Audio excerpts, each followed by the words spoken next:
Assalamualaikum warahmatullahi wabarakatuh. Pada video kali ini saya akan menjelaskan tentang konstitusi serta contoh kasusnya yang ada di Indonesia.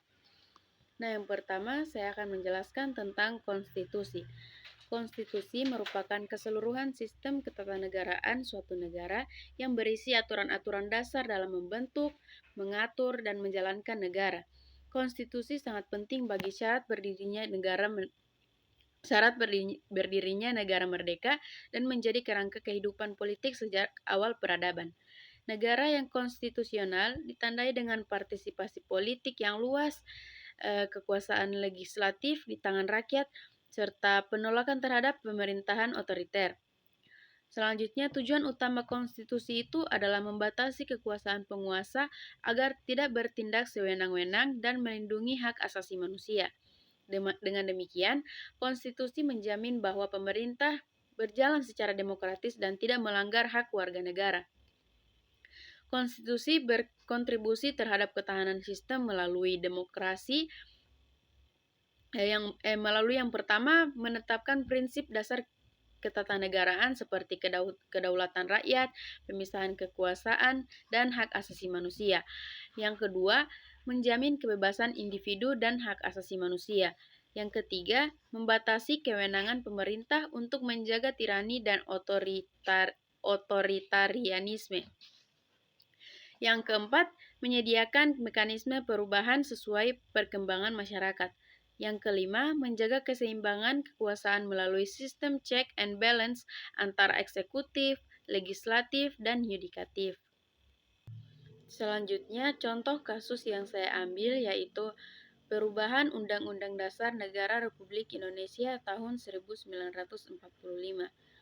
Perubahan Undang-Undang Dasar Negara Republik Indonesia tahun 1945 dilakukan dalam 4 tahap pada tahun 1999 hingga tahun 2002 oleh MPR. Perubahan ini dilatar belakangi oleh tuntutan reformasi untuk menciptakan pemerintahan yang demokratis, menjunjung tinggi hak asasi manusia, dan menghapus praktik kekuasaan otoriter.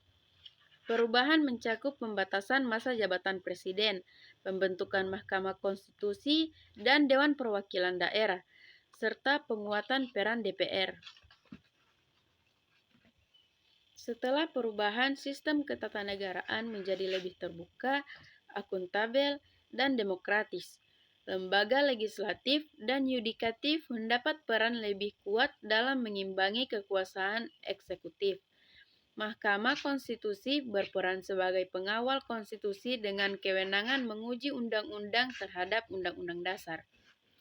Konstitusi pasca reformasi menunjukkan pergeseran dari kekuasaan yang terpusat pada presiden ke sistem yang lebih seimbang antar lembaga negara. Pemilu menjadi lebih demokratis, pers lebih bebas, dan masyarakat lebih aktif secara politik.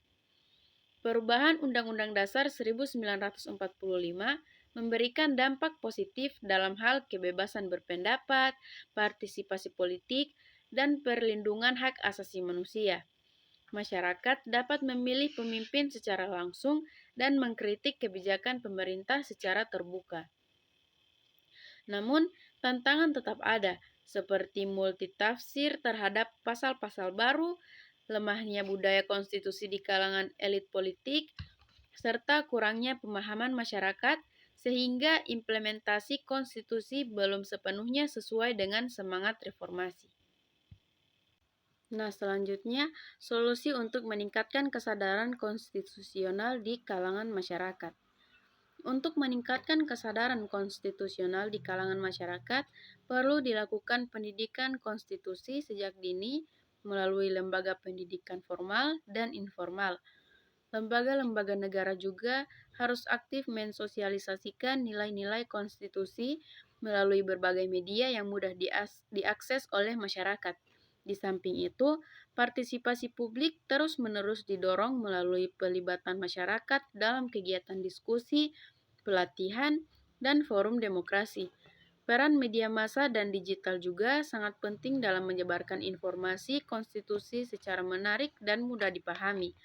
Upaya-upaya ini diharapkan dapat menumbuhkan pemahaman dan kesadaran masyarakat terhadap pentingnya konstitusi dalam kehidupan bernegara. Sekian video dari saya. Wassalamualaikum warahmatullahi wabarakatuh.